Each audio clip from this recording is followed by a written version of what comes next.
அனைவருக்கும் வணக்கம். நான் தான் உங்கள் பத்திரிகையாளர் ஆர்எஸ் கார்த்திக். என்ன இப்போ சமீபமாக ஒரு பெரும் சர்ச்சை, அதுக்கு காரணம் நான் இல்லை, அந்த நடிகை கௌரி கிஷன் தான் காரணம். ஏன்னா நான் கேட்ட கேள்வி சாதாரணமான கேள்வி. அதுக்கு முன்னாடி நான் என்ன கேள்வி கேட்டேங்கிறத சொல்கிறதுக்கு முன்னாடி நான் யார் என்னங்கிறத சொல்லிடுறேன். நான் ஒரு 32 ஆண்டுகளாக 93 அதுலேருந்து இன்னைய வரைக்கும் பத்திரிகையாளராக இருக்கேன். நான் வேலை பார்க்காத பத்திரிக்கை ஒரே ஒரு பத்திரிக்கை தான்.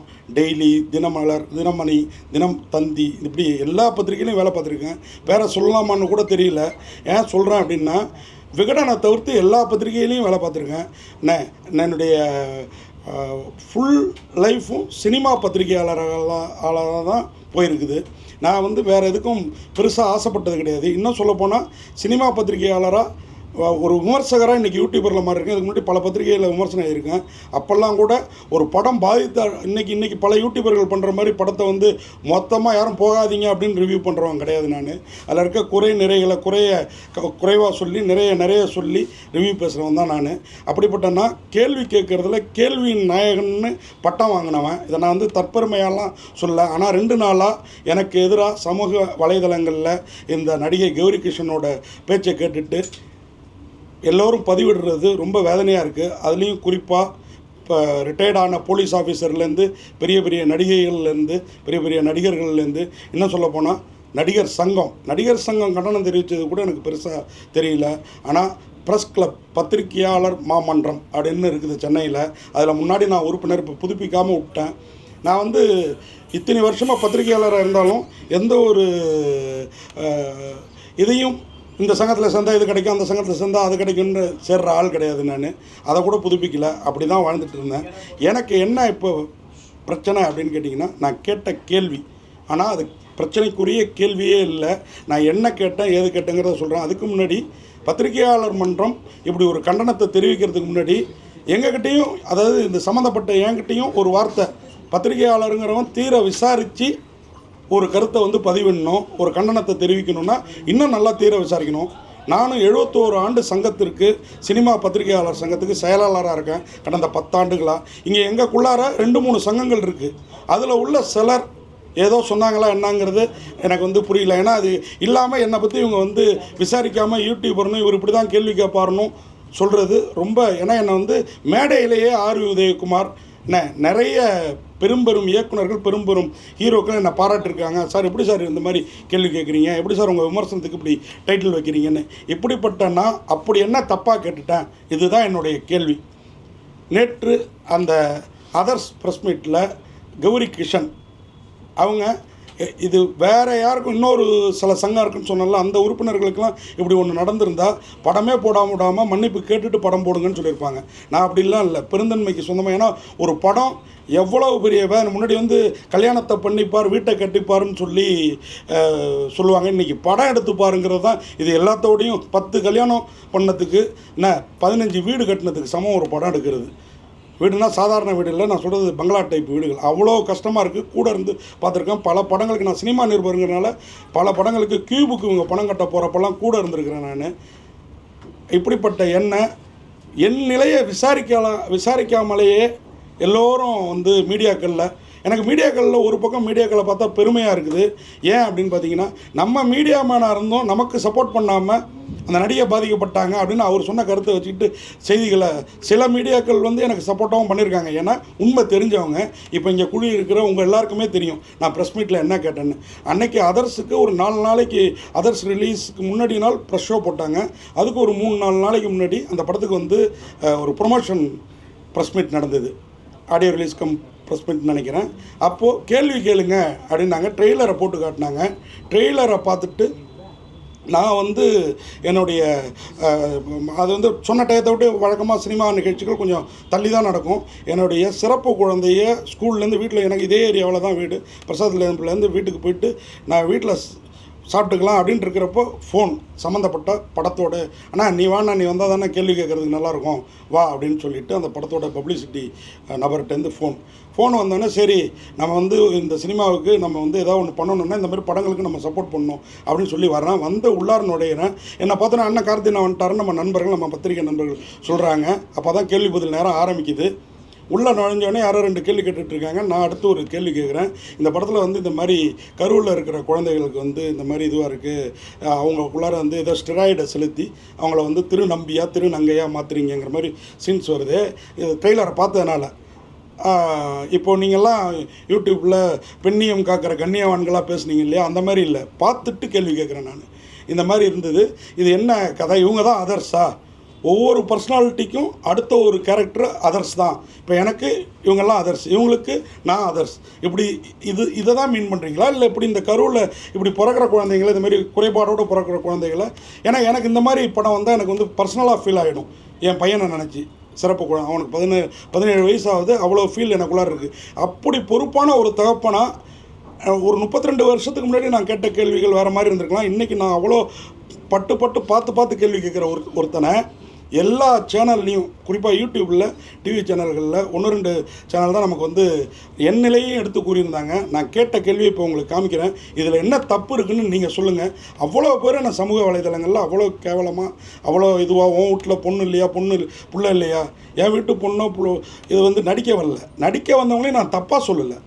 நான் கேட்ட கேள்வி ஹீரோ கிட்ட அந்த ட்ரெய்லரில், அடுத்து இந்த கேள்விக்கு அவர் நல்ல ஒரு பதில் டைரக்டர் சொன்னார்.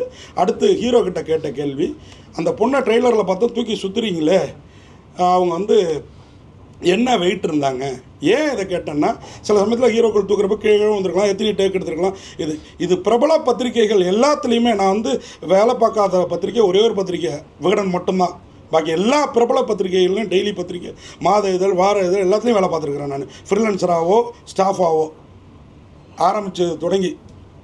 ஆனால் இன்றைக்கி அந்த பத்திரிகையில் இருக்கிறவங்க கூட இந்த பொண்ணை வந்து இப்படி ஒரு ஆண் சமூகத்துக்கு முன்னாடி கேரா பண்ணிட்டோம், அதை பண்ணிட்டோம், அப்படிலாம் இல்லைங்க. அந்த பெண் துணிச்சலாக உள்ளே வந்தாங்க.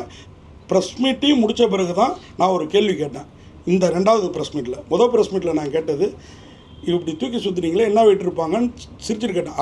அதுக்கு முன்னாடி ஹீரோ இவங்கெல்லாம் எனக்கு அக்கா மாதிரின்னு நான் உள்ளே வர்றப்போ யாரோ ஒரு கேள்விக்கு பதில் சொன்னார். இவங்க எனக்கு அக்கா வயசு உடையவங்க அப்படின்ற மாதிரி.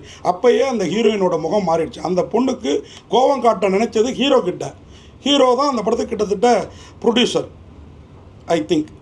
என்ன புதுமுக ஹீரோ நல்லா நடிச்சிருந்தார். இந்த பொண்ணு நல்லா தான் நடிச்சிருந்தாங்க, இந்த நடிகையும் 96 நாயகியும். இவங்க இது எல்லாமே பப்ளிசிட்டிக்காக பண்ணுறாங்களோன்னு எனக்கு இப்போ தோணுது. ஏன்னா இன்றைக்கி அவங்களுக்கு மார்க்கெட் பெரிய லெவலில் இல்லை. அப்போது நான் கேட்டது அந்த ஹீரோ கிட்ட, இந்த மாதிரி இவங்கள்ட்ட நான் என்னங்க கேட்க முடியும்?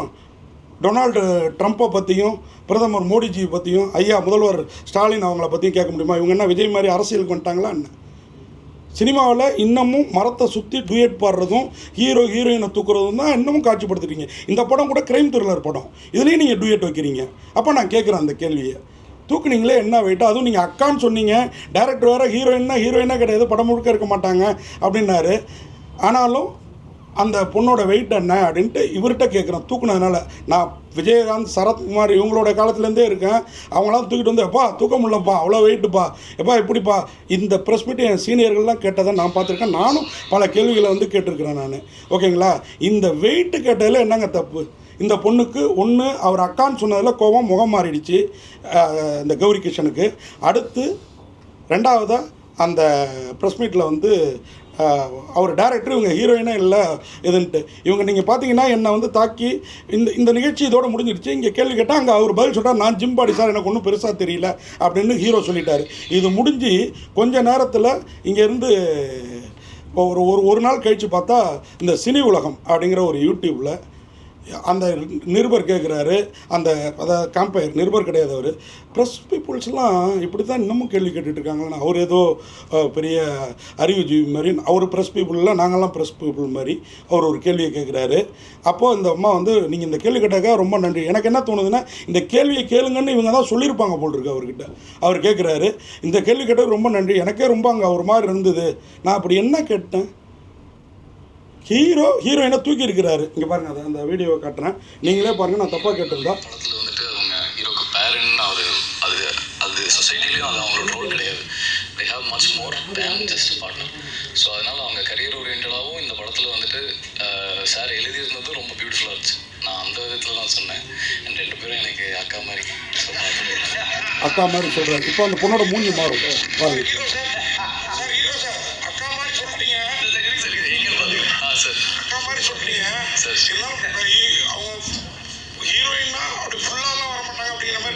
சொன்னார். ஆனால் படத்தில் பார்த்தீங்கன்னா அந்த பாட்டு ஒரு பாட்டு பாதியிலே முடிச்சிட்டீங்க. ஆனால் தூக்கிலாம் சுற்றுறீங்க. என்ன வெயிட் இருந்தாங்க? வெயிட் கம்மியாக தான் சார் இருந்தாங்க. நான் நிறைய வெயிட் லிஃப்ட் பண்ணுறேன் சார், அதனால் எனக்கு பிரச்சனை இல்லை. உங்களுக்கு தெரியல? எனக்கு தெரியும். சார் இப்போ மைக் நானே கண்டென்ட் எடுத்து கொடுத்துட்டேன்னு நினைக்கிறேன். இல்லை, அவர் சொன்ன இம்பார்ட்டன்ட் பாயிண்ட் வந்து இன்னைக்கு ஹீரோயின்னாலே படத்தில் வந்துட்டு அவங்க ஹீரோக்கு பேரண்ட் அது அது சொசைட்டிலையும் அது அவங்களோட ரோல் கிடையாது. இந்த கேள்வியில் என்ன தப்பு இருக்குது? இதுக்கப்புறம் கௌரி கிருஷ்ணன்ட்டையும் சிலர் கேள்வி கேட்டாங்க. அப்போ கூட அந்த அம்மா இதுக்கு பதில் சொல்லியிருக்கலாம். இது அந்த படக்குழுவினரால் படத்துக்கும் கௌரி கிருஷ்ணன் மார்க்கெட் இழந்த கௌரி கிருஷ்ணனுக்கும் பப்ளிசிட்டி தேடுறதுக்காக நடந்த நிகழ்வை ஒழிய இந்த கேள்வியை இன்றைக்கி வந்து கண்டனம் தெரிவிச்சிருக்கிற குஷ்புலேருந்து எல்லாரையும் இந்த கேள்வியை பத்திரிகையாளர்கள் கேட்கலையா? கேளுங்க. நீங்கள் பெண்ணியம் பேசுகிற இந்த கண்ணியவான்களுக்கெல்லாம் அப்படியே குரல் கொடுக்குறீங்களே. இங்கே ஆணுக்கு உரிமையே இல்லையா? பெண்ணுக்கு மட்டும்தான் உரிமை இருக்கா? என் நிலையை என் குடும்பத்தை தாக்குறீங்களே. என் குடும்பத்தில் இருக்கிறவங்களும் பெண்கள் தானே. என்ன இது ஒரு ஒன் சைடாக இருந்து மொத்த மீடியாக்களும் ஒரு சைடாக இருந்து இப்படி வந்து என்னுடைய குடும்பத்தை இழுத்து ஒருத்தவங்க வந்து கமெண்ட் போடுறான். 32 வருஷமாக இதான் பண்ணி அப்படி கேட்குறான். நான் என்ன பதில் சொல்கிறது? நான் என்னுடைய ரிவ்யூவெல்லாம் எடுத்து பாருங்கள். என்ன அவங்க மட்டும்தான் ப்ரொமோஷன் பண்ணிக்கணுமா? நானும் என் யூடியூப் சேனலுக்கு ப்ரொமோஷன் பண்ணிக்கிறேன். இந்த ஒரு வாய்ப்பாக பயன்படுத்திக்கிட்டு ரொம்ப வருத்தமாக இருக்குதுங்க. 32 வருஷம் இருந்திருக்கிறேன்.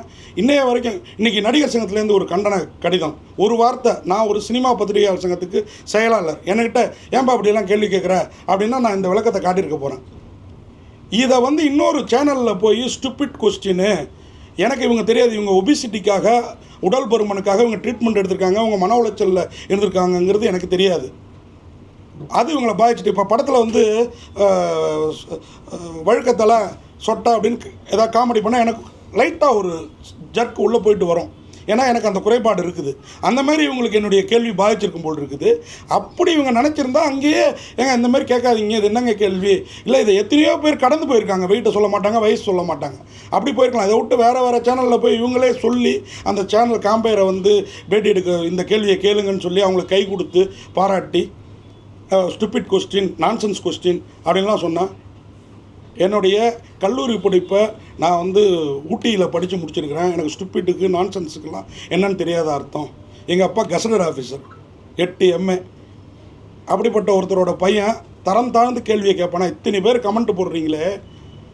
இது வரைக்கும் நான் தரம் தாழ்ந்த கேள்வியை யார்கிட்டையுமே கேட்டதில்லை. என்றைக்காவது ஒரு கான்ட்ரவர்சியாக இருக்குமே ஒழிய இந்த மாதிரி தரம் தாழ்ந்த இந்த கேள்வி இப்போ பார்த்தீங்க, நான் வீடியோ காட்டினேன். எங்கே இதில் தரம் தாழ்ந்திருக்கு?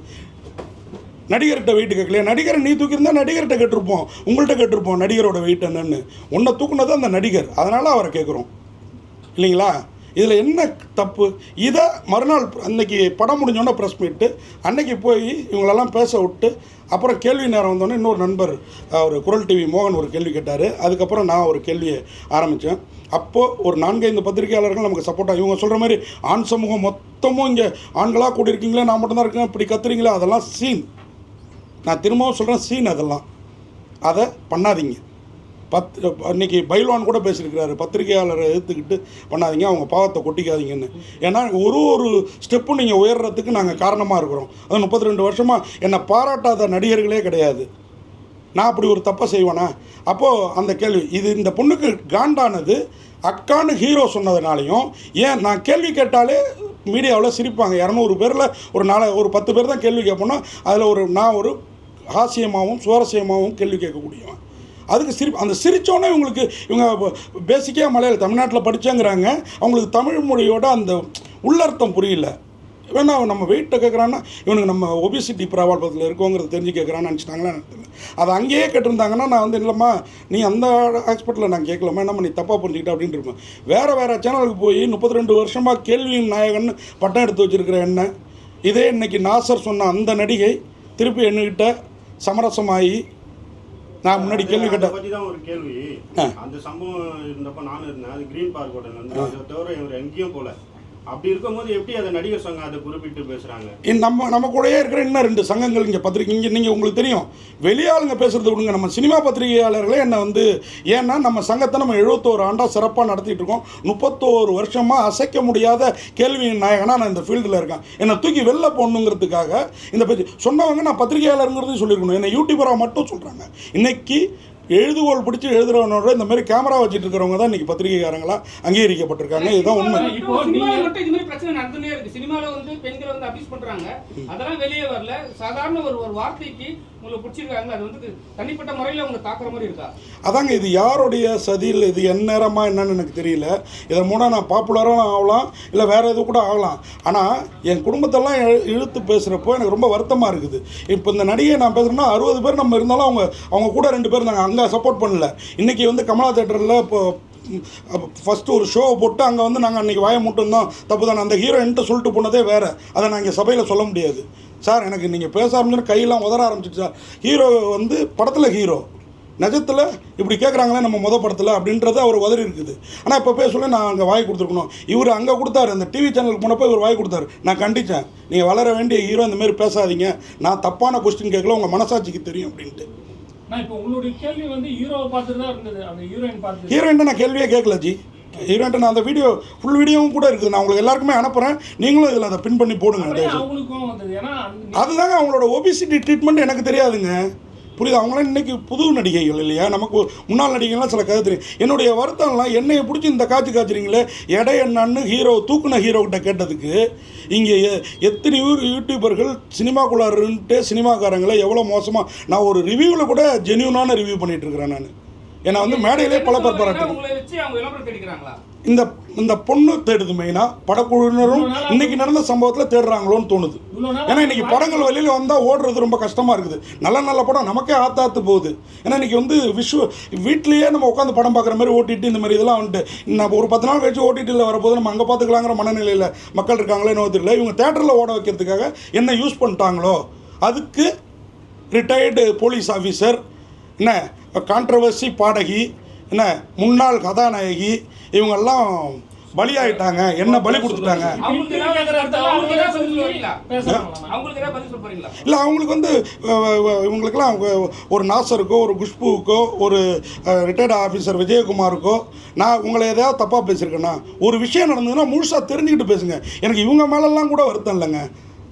இவங்கெல்லாம் டக்குன்னு குரல் கொடுக்குறவங்க குரல் கொடுக்கட்டும், பெண் உரிமைக்காக குரல் கொடுங்க. ஏன்னா நான்லாம் பெண்ணை மதிக்காத போகிறாங்க. நான் தாய் வயிற்றில் பிறக்கல, கல்யாணம் பண்ணிவிட்டு பொண்டாட்டியோடு இல்லை, நான் பொண்ணை பெற்றுக்கல இல்லைங்களா. ஆனால் இவங்க எல்லோரும், நான் பெண்ணை எந்த அளவுக்கு மதிக்கிறேன்னா என் குடும்பத்திலே எனக்கு மட்டும்தான் ஒரு பெண் குழந்தை, என் அண்ணன் தம்பி தங்கச்சி எல்லாருக்கும் ஒரே ஒரு ஆம்பளை பிள்ளை தான். அந்த அளவுக்கு பெண்ணை மதிக்கிறனால தான் கடவுள் எனக்கு பெண் குழந்தையை கொடுத்துருக்குறாரு. அப்படி இருக்கிறேன்னா எப்படி ஒரு நடிக்க வந்த பொண்ணை வந்து இப்படி தப்பாக கேட்பேன் நான்? நம்ம சுவாரஸ்யத்துக்காகவும் படத்துக்கு ஒரு பப்ளிசிட்டிக்காகவும் நம்ம கேட்குறோம்.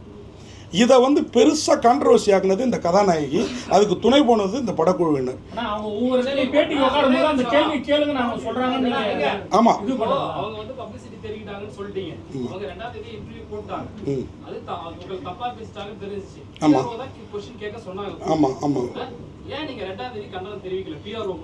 எப்படி அவங்களுக்கு தெரிவிக்க முடியும்? அடுத்த பிரஸ் மீட் வர்றப்ப தான் கேட்க முடியும். ஆமாம் சார், எனக்கு அந்த கதாநாயகியோட நம்பரோ எதுவோ வாங்குற பழக்கம் இல்லை. நான் இன்னைக்கு வந்து இல்லை, எதுக்கு நான் தெரிவிக்கணுங்கிற அதான் ப்ரெஸ் மீட் இருக்குது. அடுத்த ப்ரெஸ் ஷோ 2 நாளில் இருக்குது. ப்ரெஸ் ஷோ அன்றைக்கி ப்ரெஸ் மீட் வைக்க போகிறாங்க. அங்கே சார் நான் ஏன் கண்டனம் தெரிவிக்கணுங்கிற அதான் நேற்று தெரிவித்தேன், நேற்று ப்ரெஸ் மீட்டில் தெரிவித்தோம். அதுதான் சவுண்ட் ஆச்சு. அதை பார்த்துட்டு தான் இன்றைக்கி இது எல்லாரும் வந்து என்னையை தப்பாக சொல்கிறாங்க. நான் சத்தமாக பேசினேன், போனால் வந்து அந்த பொண்ணை பயமுறுத்துகிற மாதிரி பேசுனேன். அப்படிலாம் பேசவே இல்லை. அங்கே இருந்த பத்திரிகையாளரில் 4-5 பேர் தான் எனக்கு சப்போர்ட்டாக இருந்தீங்க. பாக்கி 40 பேரும் அந்த பெண்ணுக்கு உறுதுணையாக இருந்ததுனால தான் அந்த பெண் வந்து அவங்க சொல்கிறாங்க. அவங்க கொஞ்ச நேரத்தில் அவங்களால பதில் சொல்ல முடியலன்னா, நான் ஒரு பெண் இத்தனை பேர் நின்றுட்டு இப்படி கேட்குறீங்களா, உடனே பெண்ணியத்தை கையில் எடுக்கிறாங்க. பெண்ணுங்கிற அந்த இதை எல்லார் வீட்லேயும் பெண் இருக்குது, எல்லாருக்கிட்டையும் பெண் இருக்காங்க. இந்த விஷயத்தெல்லாம் பேசுகிறவங்க, இதுக்கெல்லாம் கண்டனம் தெரிவிக்கிறவங்க, பெரிய பெரிய சம்பவங்கள் இந்தியா முழுக்க நடக்குது, அதுக்கெல்லாம் கண்டனம் தெரிவிக்கல. இவ்வளோ ஏங்க நம்ம இவர் கூல் சுரேஷ், அவர் மேடையில் ஒரு செயல் அவர் சாதாரணமாக செஞ்சார், அது பெரிய இஷ்யூ ஆச்சு. ஆனால் பத்திரிகையாளர்கள் அதை வந்து கொண்டு போனாலும் எந்த நடிகர் சங்கமோ எந்த ஒரு இதுவோ கண்டனம் தெரிவிக்கல. அவருக்கும் சப்போர்ட்டாக இல்லை, அந்த பொண்ணு கேம்பையருக்கும் சப்போர்ட்டாக இல்லாமல் இருந்தது. ஏன்? ஆனால் இன்றைக்கி அவர் என்ன சப்போர்ட் பண்ணுறாரு? இதெல்லாம் சொல்லி நீங்க நியாயப்படுத்த விரும்புறீங்களா? நியாயப்படுத்துறதுன்னா சார் நான் தப்பே பண்ணலையே, நான் ஏன் நியாயப்படுத்தணும்? இப்போ பார்த்தீங்களா சார், பாடி ஷேமிங் நான் பண்ணல. பாடி ஷேமிங் எப்போ தெரியுமா பண்ணேன்? இந்த 2வது ப்ரெஸ் மீட் நடந்ததில்ல, அப்போ தான் கேள்வி கேட்டேன். ஏன் தெரியுமா கேட்டேன்? இல்லை இல்லை இல்லை இல்லை இல்லை கேள்வி கேட்டது அதுக்காக தான் நான் சொல்லிட்டேனே. என் சைடு அன்னைக்கு இதே மாதிரி மைக் இல்லை, அதனால தான் இன்னைக்கு இந்த ப்ரெஸ் மீட். ஆமாம், எப்படி என்ன ஸ்டூபிட் கேள்வி கேட்க தெரியாதவன், சென்ஸ் இல்லாதவன் ஒரு சீனியர் பத்திரிகையாளர் ஏங்க முந்தா நேத்து வந்து இந்த நடிகைக்கு இவ்வளோ ஈகோ இருக்கிறப்ப 32 வருஷமா சினிமா பத்திரிகையாளராக சினிமாவுக்காக ஜேர்னலிசம் பண்ணிட்டு இருக்கிற எனக்கு எவ்வளோ இருக்கும்? எதுக்கு நான் தனிப்பட்ட முறையில், அவங்க தனிப்பட்ட முறையில் என்கிட்ட பேசிருக்கலாமே. என்னங்க இப்படி கேட்குறீங்கன்னு அன்னைக்கு அந்த ப்ரெஸ் மீட் முடிச்சோடனே என்கிட்ட வந்து பேசிருக்கலாமே.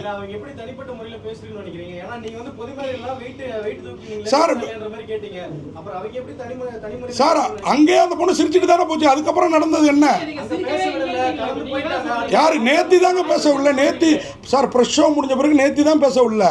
அன்னைக்கு பேசுறதுக்கு நிறைய அந்த பொண்ணுகிட்டையும் கேள்வி கேட்டோம் சார். அன்னைக்கு ப்ரெஸ் மீட் வந்து அந்த ப்ரெஸ் நண்பர்களை கேளுங்க. என்ன சார் நான் ஏன் சார் தெரிவிக்கணும்? எனக்கு ப்ரெஸ் மீட் வர்றப்போ தான் நான் கேள்வி கேட்க முடியும். நான் எப்படி எதுக்கு என்ன வந்து தப்பாக பேசிட்டாங்க, என்ன வந்து தப்பாக பேசிட்டாங்க நான் ஏன் தெரிவிக்கணும்? தப்பாக அடுத்து நம்ம முன்னாடி தானே வந்து நிற்கிறாங்க. எதுக்கு இது நான் வேணும்னு எப்படி பண்ணதான் நீங்கள் சொல்லுவீங்க? நீங்கள் எப்படி நான் வேணும்னு பண்ணதான் சொல்லுவீங்க? ஏன் என்னுடைய பேனரை கிழிச்சிருக்கிறாங்க, பட் அவங்கள நான் தப்பாக பேசினதா அவங்க சொல்லிட்டு இருக்காங்க. இது எப்படி வேணும்னு பண்ணதான் ஆகும்? சார் எல்லாம் நீங்கள் இருக்கிற டெய்லி பேப்பர் எடுத்து பாருங்க சார். முதல் கொஸ்டின் நட்சத்திர பேட்டின்னு ஒரு பிரபல டெய்லியில் வருது. அதில் முதல் எடுத்தானே எடை உங்கள் உயரம் என்ன, அதுக்கப்புறம் தான் மற்ற கேள்விகள் எடுத்து வேணா இப்போ சாம்பிள் காட்டவா? நானும் 32 வருஷமாக பத்திரிகை, 30 வருஷம் பத்திரிகை இருந்து 25 வருஷம் பத்திரிகை வந்து இப்போ 7 வருஷமாக தான் யூடியூப் சார் அவர் தூக்கி சுற்றுறாரு சார். அப்போ தானே படத்துக்கு நம்ம ஏன் கேள்வி கேட்கணும் தேவை இருக்குது? இங்கே ஏன் ப்ரெஸ் மீட் நடத்தணும் தேவை இருக்குது? படம் பாட்டே ரிலீஸ் ஆகட்டுமே, எந்த மீடியாவிலையும் வராமல் இருக்கட்டுமே, என்ன தேவை இருக்குது? இன்ட்ரெஸ்டிங் இல்லையா? பாடி ஷேமிங்கே பண்ணலையேங்க. ஏங்க சார் நீங்கள் இப்போ வந்தீங்களா? அந்த பொண்ணை ஹீரோ அக்கான்னு நான் ஒரு வீடியோ காமிச்சு உங்களுக்கு காமிக்கிறேன். அந்த பொண்ணை ஹீரோ அக்கான்னாரு, அந்த பொண்ணுக்கு அங்கேயே முகம் மாறிடுச்சு. ஓகேங்களா? அதுக்கப்புறம் இந்த கேள்வி நான் என்ன கேட்டேன், உங்களை ஹீரோ அக்காங்கிறாரு டைரக்டர், நீங்கள் ஹீரோயினே இல்லை கொஞ்ச நேரம் தான் வருவீங்க, ஹீரோயின்னா படம் முழுக்க வரமாட்டாங்க அப்படின்னு சொல்கிறாரு. அதுக்கப்புறம் அதை ரெண்டுத்தையும் சொல்லி இப்படிலாம் சொன்னாலும் நீங்கள் அந்த டூயட்டில் வந்து தூக்கி சுற்றுறீங்க. எவ்வளோ வெயிட் இருந்தாங்க இதை கேட்குறது? ஆமாம், இது உடல் சார்ந்தா இல்லையா? நேற்று கேட்ட பாருங்க சார், நேற்று இல்லையா அவர் சார் அங்கேயே அவர் தான் நான் வந்து ஜிம்பாடி எனக்கு ஒன்றும் பெரிய இது இல்லை அப்படின்றாரு. பெரிய வெயிட் பெரிய பிரச்சனை இல்லைங்கிறாரு சார். இது இன்னைக்கு இல்லை, நீங்கள் இன்னைக்கு ஃபீல்டுக்கு வந்தீங்க. சரத்குமார் விஜயகாந்த் காலத்துலேருந்து இந்த கேள்விகள் இருக்குது. புரியுதா உங்களுக்கு? ரஜினிகாந்த் காலத்துலேருந்தே இருக்குது. ஏன் அன்னைக்கு கேட்கல? இன்னைக்கு இதை வந்து பிரபகண்டா படுத்துறாங்க, நம்ம கேட்குறோம் சார். ஹீரோயினை தூக்குனா ஹீரோட்ட கேட்குறோம் சார். ஹீரோவை தூக்குனா ஹீரோயின்ட்ட கேட்போம் சார். ஆமாங்க, என்ன தப்பாக கேட்டேன்? ஏங்க இவங்களுக்கு வந்து ஒபிசிட்டி ப்ராப்ளம் இருக்குங்கிறது எனக்கு அப்புறம் தான் தெரிய வருது. அவங்க இப்போ நான் தான் சொன்னேன், எனக்கு சொட்டை வழுக்கன்னு படத்தில் கமெண்ட் வந்தால் கொஞ்சம் முணுக்குன்னு ஒரு கோவம் வரும். அடுத்த நிமிஷம் அது மறைஞ்சு போயிடும் நம்மளுடைய மெச்சூரிட்டி. இந்த பொண்ணு சின்ன பொண்ணு. ஆமா, எதுக்கு நான் மன்னிப்பு வேணும்? தவறே பண்ண நான் எதுக்கு மன்னிப்பு இல்லையே சார்? இவங்க ஒபிசிட்டி பிரச்சனை நேற்று தானே தெரிஞ்சது, அன்னைக்கு தெரியாது. எதுக்குங்க நான் மன்னிப்பு கேட்கணும்? நான் கேள்வியே தப்பா கேட்கலையே, எல்லாரும் கேட்குற கேள்வியை தானே நான் கேட்டிருக்கேன். ஏங்க இப்போ என் மனசு கஷ்டப்படுத்திட்டாங்க, அவங்க மன்னிப்பு கேட்டோம், அதுக்கப்புறம் நான் கேட்குறேங்க. ஏங்க கேள்வி கேட்கறதானுங்க பத்திரிகைக்காரன் வேலை. நீங்கள் என்னத்துக்கு வரீங்க? நீங்கள் இப்போ வந்து இப்போ கேள்வி கேட்குறீங்க, உடனே நீங்கள் இந்த மன்னிப்பு கேட்குறீங்க, எதுக்கு இப்படி கேள்வி கேட்குறீங்க நான் சொல்ல முடியுமா? இது தப்பு சார். நான் மாற்றல, சமூக ஊடகங்கள் மாற்றுது. இங்க இருக்கிற ஊடகங்கள் இல்லைங்க, இங்க சார் இங்க இருந்து ஃபாலோ அப் ஆகி போகுது சார். இங்க வர்றது இங்க NDTV டெய்லி வராங்களா? இல்லையே. இந்த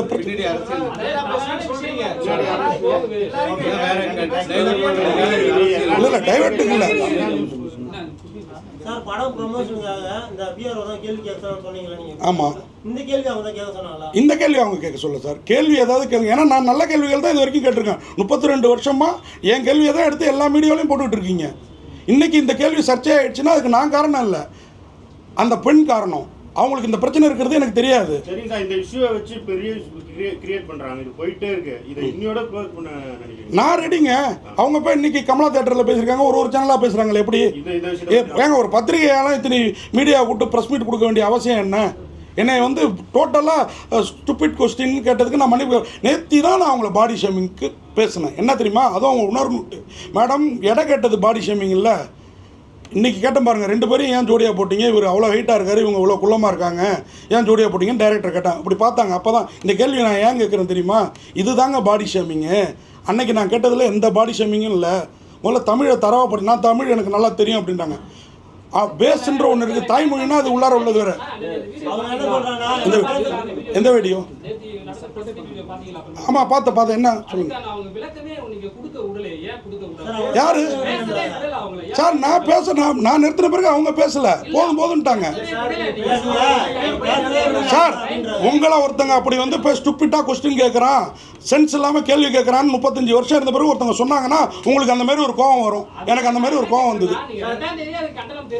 அப்படி அது உங்க மனநிலைங்க. எனக்கு இன்னைக்கு தான் தெரிவிக்கணும்னு தோணுச்சு, தெரிவிச்சேங்க. இப்போ வரைக்குமே பேசுறது வந்து நீங்க பேசுறது சரின்னு தான் நினைச்சிட்டு இருக்கீங்க. ஆனா எல்லாருமே தப்புன்னு தான் சொல்றாங்க சார். நான் என்ன எல்லாருன்னா யாரு?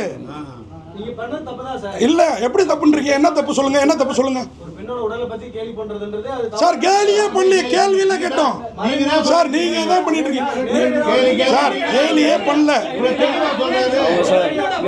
அவங்க வந்து விளம்பரம் கொடுக்கும்போது சார், ஒரு நிமிஷம் விளம்பரம் கொடுக்கும்போது எனக்கு இவ்வளோ ஹைட்டு இவ்வளோ வெயிட்டு, அவங்க ஒரு பயோடேட்டா அனுப்புறப்ப இவ்வளோ வெயிட் இவ்வளோ ஹைட் அனுப்புறது இல்லையா நடிகைகள்? வாய்ப்பு கேட்குறப்ப ஒரு கமெண்ட்ன்றது நேரடியா தான் தாக்கணும் அப்படின்னு கிடையாது சார். இது தாக்கலே இல்லை. நீங்கள் இந்த வீடியோ பார்த்தீங்க, நீங்கள் இப்போ வந்தீங்க ஜி, இந்த வீடியோ பார்த்தீங்களா? நான் என்ன கொஸ்டின் கேட்டேன் தெரியுமா? சொல்லுங்கள். டைரக்டரும் ஹீரோவும், ஹீரோ அக்கா இல்லை சார், ஹீரோ அக்கான்ட்டாரு. அங்கேயே இந்த மாதிரி கோவம் வந்துருச்சு. அவர்கிட்ட காட்ட முடியாதுல்ல, என்கிட்ட காட்டுது. அதான் அந்த ஸ்பாட்டில் காட்டல, அங்கே நல்லா சிரிச்சுட்டு தான் போச்சு. இங்கே இருக்கிற மீடியாக்காரங்க அத்தனை பேரும் அங்கே இருந்தாங்க. அன்றைக்கி சிரிச்சுட்டு போச்சு. அப்படிங்க போச்சு. அவங்க வந்து நான் தம்பியா நினைக்கல அப்படின்னாங்க. அவங்க தம்பியா நினைக்கலன்னு சொன்னாங்க அப்படின்னு சொன்னாங்க. அவங்க என்ன சொல்றாங்க, நீங்க நேத்து பேசும்போது என்ன பேசவே விடல, டார்கெட் பண்ணி என்ன क्वेश्चन கேக்குறாரு. ஆமா, இவங்க தான் பேச சார், இவங்க தான் பேச வேண்டியதெல்லாம் யூடியூப் போய் பேசிட்டாங்களே. புரியுதுல்ல உங்களுக்கு? இவங்க தான் பேசிட்டாங்களே, நான் தானே பேசணும். அப்போ நேற்று எனக்கு மைக் சார் அவங்கள டார்கெட், நான் அவங்கள்ட்ட கேள்வியே கேட்கல சார். திருப்பி நான் அவங்கள்ட்ட கேள்வியே கேட்கல. கேட்டது நான் ஹீரோ தூக்கணும்.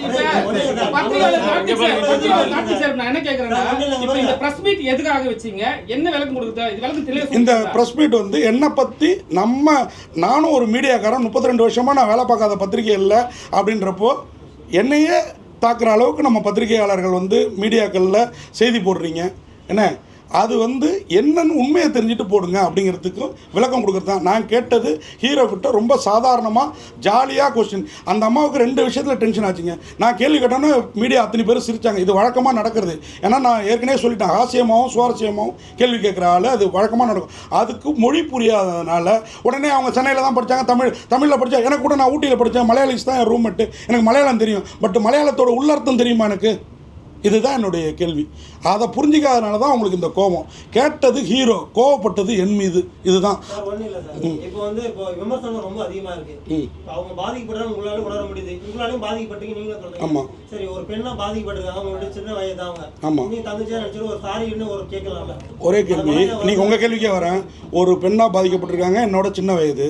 சின்ன வயசுக்காரங்க ஃபர்ஸ்ட் மன்னிப்பு கேட்கணுமா, பெரிய வயசுக்காரங்க மன்னிப்பு கேட்கணும்? இல்ல இல்ல, அதான் தவறு. பெரியவங்கள்ட்ட சின்னவங்க தான் ஃபர்ஸ்ட் மன்னிப்பு கேட்கணும். உங்க கேள்வியை தான் நான் பதிலாக்குறேன் சார். நான் ஏன் கேட்கணும்? நான் தவறு பண்ணியிருந்தா அவங்க தான் தவறு பண்ணியிருக்காங்க, இதை ப்ரொபகண்டா படுத்திட்டு இருக்காங்க. நான் தவறே பண்ணல, நான் சாதாரணமான கொஸ்டின் சார். இங்க இருக்கிற பத்திரிகையாளர்கள்ட்ட இந்த கேள்வியில என்ன தப்புன்னு கேளுங்க சார். எனக்கு ஈகோவே இல்லையே. ஏன் என்ன இதை அந்த நடிகைகிட்ட மன்னிப்பு கேட்க சொல்லுங்க சார். அந்த நடிகையை மன்னிப்பு கேட்க சொல்லுங்க, நான் அடுத்து கேட்கறேன். அவங்க கேட்கட்டும். ஃபர்ஸ்ட் பத்திரிகையாளருக்கு மன்னிப்பு கேட்கணும். நீங்க பல ஹீரோ கிட்ட ஹீரோயின் கிட்ட இந்த மாதிரி ஜாலியா கேட்க அதெல்லாம் இஷ்யூ ஆகாது. இது மட்டும் எப்படி இவ்வளவு பெரிய இஷ்யூ? அதுதான் எனக்கு சந்தேகமா இருக்கு. இவங்களுக்கு மார்க்கெட் இல்ல, மார்க்கெட்டை டெப்த் பண்ணிக்கிறதுக்காக இதை பெருசு படுத்திட்டு இருக்காங்க. இந்த படம் ஒண்ணுங்கிறதுக்காக பெருசு பண்ணிட்டு இருக்காங்க. இதுதான் உண்மை.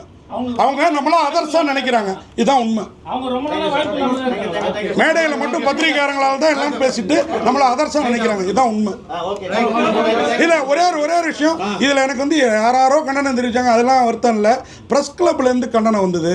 எனக்கு சிரிக்கிறதா அழுவுறதா தெரியல. ப்ரெஸ் கிளப்புங்கிறது பத்திரிகையாளர்களோட நலனுக்கு. என்னகிட்ட நான் தப்பே பண்ணியிருக்கிறதா அவங்க நினச்சாலும் என்கிட்ட ஃபோன் பண்ணி ஒரு விளக்கம் கேட்டிருக்கணும். ப்ரெஸ் கிளப்புங்கிறது நமக்கானது.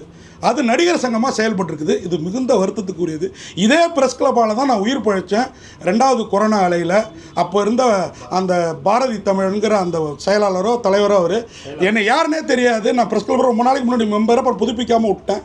அவர் உட்காந்த வீட்டுக்கு ஆம்புலன்ஸ் வந்து என்னை தூக்கிட்டு வந்து ஜிஹெச்சில் சேர்த்து அருமையான ட்ரீட்மெண்ட்டு இதே டிஎம்கே கவர்மெண்ட்டில் வேறு லெவலில் இருந்து எம்பி மினிஸ்டர் எல்லாம் பேசினாங்க. அப்படி ஒரு ட்ரீட்மெண்ட் கொடுத்தாங்க. அப்படிப்பட்ட சமூகத்துக்கு நான் தப்பானவனாக தெரிஞ்சுட்டேனேங்கிறதுக்காக தான் இந்த விளக்கம் நீங்கள் கேட்டீங்களே.